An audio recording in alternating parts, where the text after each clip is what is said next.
요즘 20대 파산이 급격히 늘어나고 있다고 하네요. 고금리 경기 침체에 개인 회생이 2달 새에 22,000건이 넘었다. 근데 이거를 연령대별로 봤더니 2023년에 20대는 약 17%, 30대는 30%, 40대는 28%, 그리고 50대는 18%, 60대 이상이 6.2%. 사실 이것만 보면 누가 지금 제일 어려운 거예요? 30대가 회생 신청하신 분 중에 제일 많다는 얘기잖아요. 근데 왜 20대냐? 오늘 얘기하는 게 가장 빨리 들고 있기 때문입니다. 네. 근데 이분들 문제가 이제 빌리지도 못해요. 이렇게 되면 못 빌리죠. 그죠? 파산이니까. 네. 왜 이렇게 과한 대출 받았나 봤더니 괜히 코인 건드렸다가 20대 개인회생 신청자 급증. 20대 회생 신청 사건은 건수로는 무려 45%가 증가를 했어요. 그리고 또 들어가 보니까 채무 종류를 확인해 봤더니 이금융권 대출이 78%입니다. 그러니까 지금 대부분 다 이금융권, 카드론, 은행 신용대출 이런 데고요. 되게 재밌는 게 여기 빨간색이 일반군이거든요.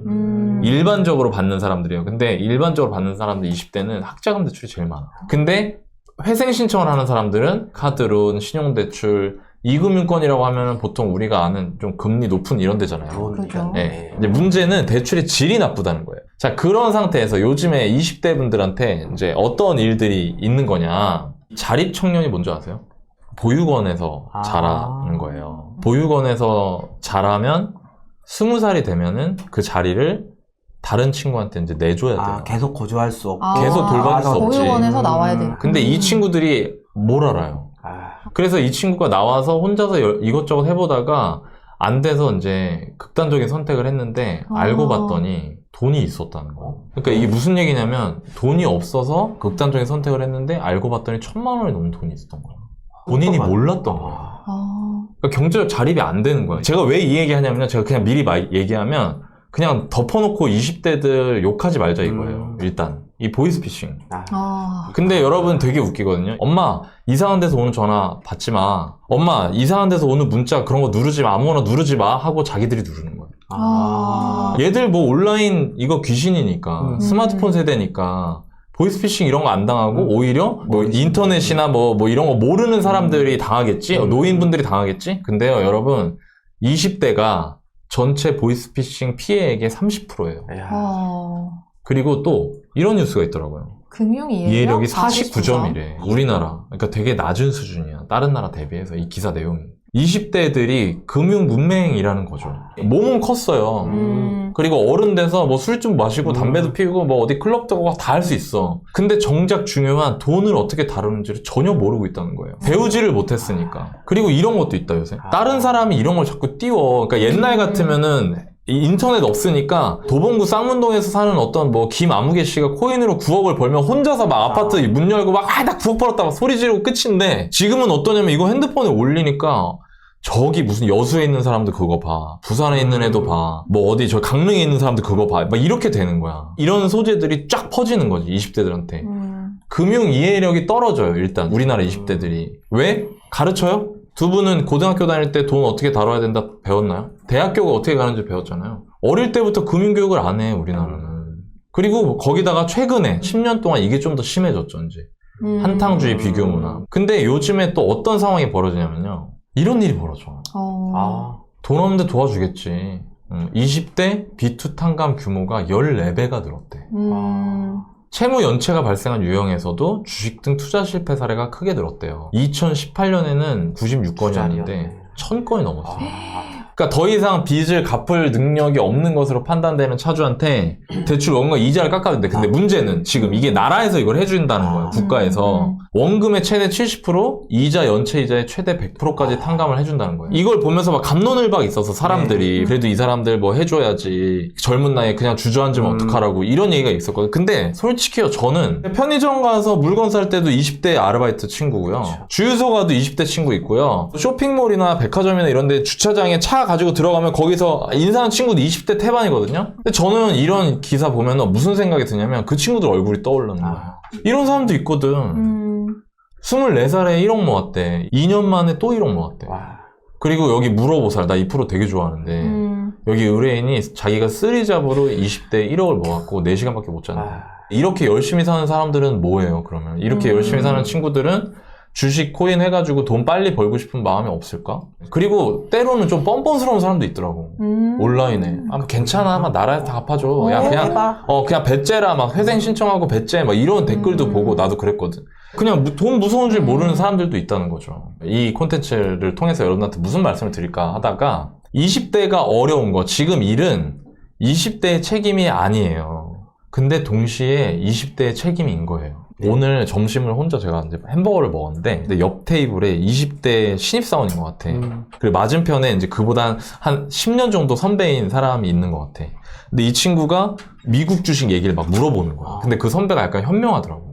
그냥 돈 모아. 그냥 일단 그렇게 얘기를 해줬어요. 근데 이 친구가 돈 모으는 거 제가 1년 정도 해봤는데 뭔가 드라마틱한 변화가 없으니까 이게 아닌 것 같다는 거야. 내가 그거 보면서도 무슨 생각이 들었냐면 진짜 너무 모른다. 모르는 거 몰랐던 건 배우지 못해서야. 근데 조언을 해줘도 안 받아들인다. 비교할 수밖에 없는 이런 어려운 상황. 이런 것들은 20대 여러분들의 책임이 아니죠. 당연히. 그러나 또 동시에 내 일부는 내 책임일 수도 있다는 거예요. 학교에서 배울 수 없어도 잘 찾아보면 여러분들이 금융지식을 키울 수 있는 곳들이 많아요. 그리고 저는 이런 거거든요. 당신이 힘든 건 당신의 책임이 아닌 것도 있지만 또 동시에 당신의 책임인 것도 있는 거죠. 그럼 내가 이거를 받아들인 상태에서 할 수 있는 건 뭐냐? 배워야죠. 근데 문제는 배우려고 해도 배울 데가 없다는 거예요. 어디서 배워야지? 어디서 배워? 누가 가르쳐줘요? 그래서 찾아봐야 돼요. 그리고 찾아보면 많이 있어요. 저희 채널은 그런 역할을 하고 싶은 거예요. 여러분들한테. 꼭 저희 채널 아니라도 여러 경제경영 재테크 채널이 있지만 저희 채널은 그런 생각을 가지고 보시는 분들이 도움이 됐으면 좋겠다라는 마음으로 콘텐츠를 기획하고 만들고 있거든요. 그리고 그런 생각 들었던 것 같아요. 요즘에 다 그 얘기 하잖아. 막 20대, 30대 뭐 결혼을 안 한다. 뭐 출산율이 낮다. 그러면서 뭐라고 얘기하냐면은 뭐 요즘 젊은 세대들은 큰 대우만 받으려고 한다. 자기들 노력도 안 하면서. 막 이렇게 얘기하시는 분들도 있어요. 근데요. 저는 조금 생각이 좀 달라요. 물론 그것도 일부 있겠죠. 국가에다 회생 신청하고 배째라고 해. 이런 친구들은 나쁘지. 그러면 안 되죠. 근데 그 친구들한테 일단은 올바르게 가르쳐 줘봤냐고, 이런 거를. 가르쳐 주고 나서 안 되면 회초리를 들더라도 일단은 가르쳐 줘야 되지 않을까요? 근데 너무 20대들은 막 뭐라고 하는 댓글만 많아. 그러면요, 이 나라가 그 친구들이 이끌어 나가야 되는 이 나라가 더 힘들어지는 겁니다. 20대 분들은 힘을 내시고 나머지 주변 분들도 너희들이 참 이런 것 때문에 힘들었겠구나. 그치만 너희들이 이렇게 하는 건 또 잘못하는 거야.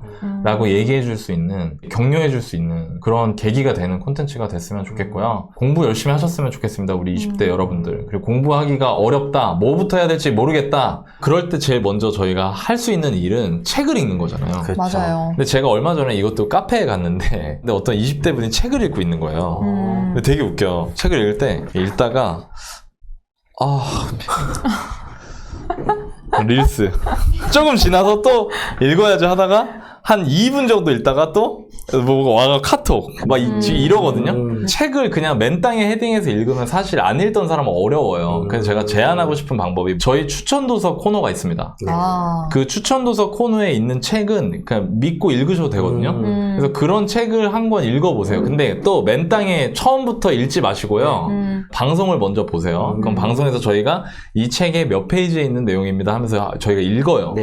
이 책에 대충 이런 내용이 있구나 라고 생각이 들잖아요. 그러면 그 부분만 먼저 읽어보세요.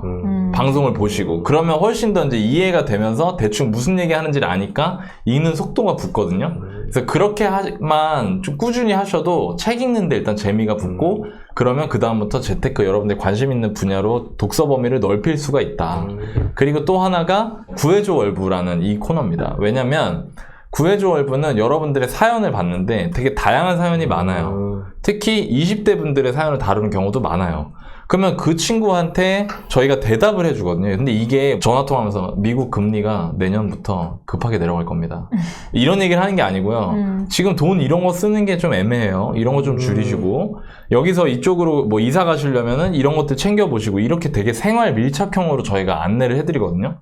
그러니까 그런 것만 보셔도 여러분들이 평상시에 쉽게 말해서 얻어 걸릴 게 있다는 거예요. 네, 그래서 그런 식으로 일단 공부에 재미를 붙일 수 있게 콘텐츠를 저희가 기획하고 만들고 있으니까 그런 것들을 많이 활용해 보시면 좋을 것 같습니다.